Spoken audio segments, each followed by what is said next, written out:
Amigas e amigos, boa noite. Atenção, esta não é uma transmissão ao vivo. Eu achei que o tema é muito curto para a gente fazer uma transmissão ao vivo, mas eu queria fazer questão de veicular hoje algumas informações importantes para todos e todas.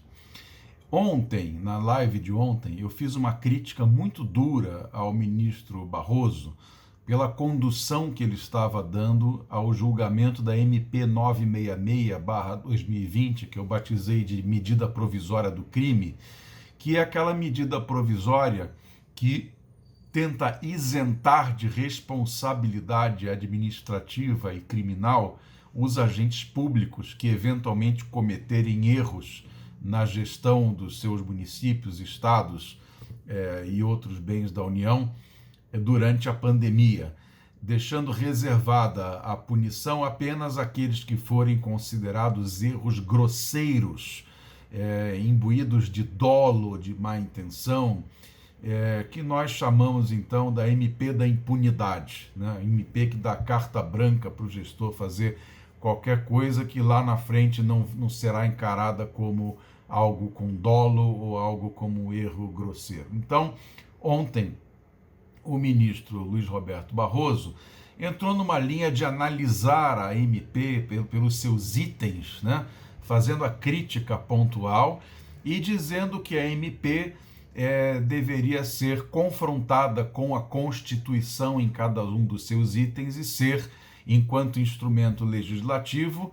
uma vez no judiciário, julgada de acordo com os parâmetros da Constituição. Eu achei essa linha de trabalho muito embolada, muito complicada, porque muito mais fácil seria barrar de vez a MP, dizer que ela é inconstitucional e ponto final, porque o que não falta nesse país é legislação para combater crime administrativo, crime contra a saúde pública, improbidade, etc, etc. Não nos falta legislação para isso. E não nos falta, inclusive, mecanismos de excesso, de abuso dessas leis de combate à corrupção, que é o que a gente viu nas lava-jatos aí da vida, né? Mas hoje a gente teve excelentes surpresas no Supremo Tribunal Federal, no julgamento que continuou dessa matéria, e o que se formou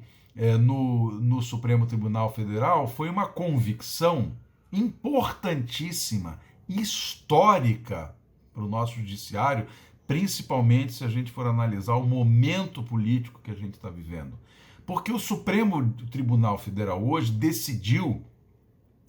que contrariar a ciência, contrariar os protocolos científicos conhecidos no mundo inteiro e divulgados pelas revistas científicas e pelos organismos de saúde pública internacionais, é sim erro grosseiro. Isso deve ter dado um susto no governo. Porque se o governo acha que vai poder ficar falando contra as medidas de isolamento social e receitando cloroquina para todo mundo contra a ciência, achando que isso não é passível de punição, o Supremo Tribunal Federal disse não. Com exceção de um único voto do ministro Marco Aurélio Mello, que coincide com o voto que eu daria, que é o seguinte: a MP é inconstitucional e ela deve ser cancelada, anulada em bloco e não merece sequer alguma discussão. Mas do debate do Supremo e das conclusões finais ficou constando, sim, esta diretriz jurídica que nos faz respirar aliviados na medida em que os ministros do Supremo Tribunal Federal reconheceram que dentro do sistema de valores da nossa Constituição, esse é um assunto que eu discuti amplamente numa live outro dia, vocês devem lembrar, eu não vou lembrar agora que dia que eu falei isso, mas eu fiz uma discussão extensa sobre o que são os valores da nossa Constituição e que,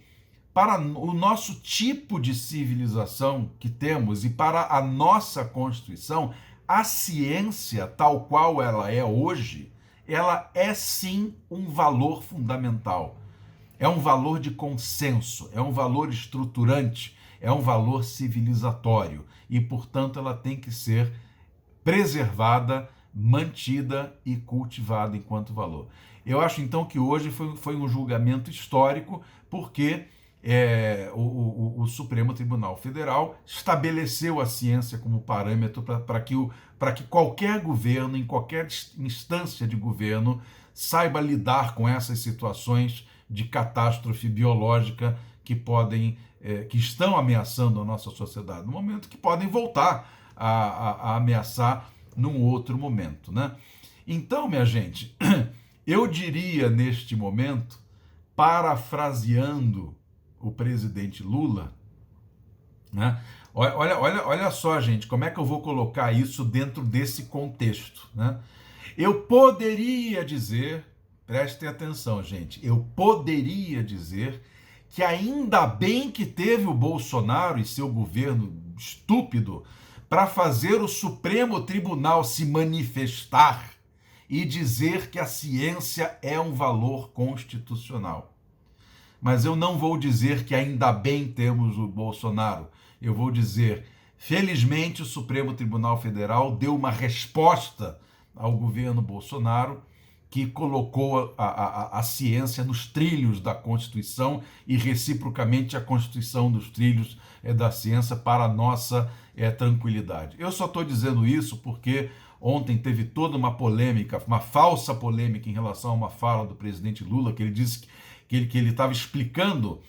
sobre a necessidade do SUS, a necessidade do Estado na vida do cidadão numa situação como essa, e ele falou num determinado momento, ainda bem que veio o coronavírus para provar essa tese. Evidentemente não se tratava de uma comemoração, e sim no sentido de dizer, precisou acontecer algo como o coronavírus para que a população e todos os estados nacionais percebam a importância do Estado na vida do cidadão para resgatar a dignidade, para manter a sociedade viva, para manter a economia numa forma resgatável e assim por diante. Então, com essas breves palavras, eu encerro essa nossa transmissão de hoje, comemorando a decisão do Supremo Tribunal Federal, que poderia ter sido uma decisão sucinta no sentido de anular a MP simplesmente declarando-a inconstitucional em todo o seu conteúdo, mas não, resolveu fazer uma análise, estendeu a análise para fazer prevalecer explicitamente o valor ciência como um valor civilizatório pertinente à nossa Constituição, ao nosso eixo de valores civilizatórios no nosso país. A todos e todas uma ótima noite e até qualquer momento. Tchau.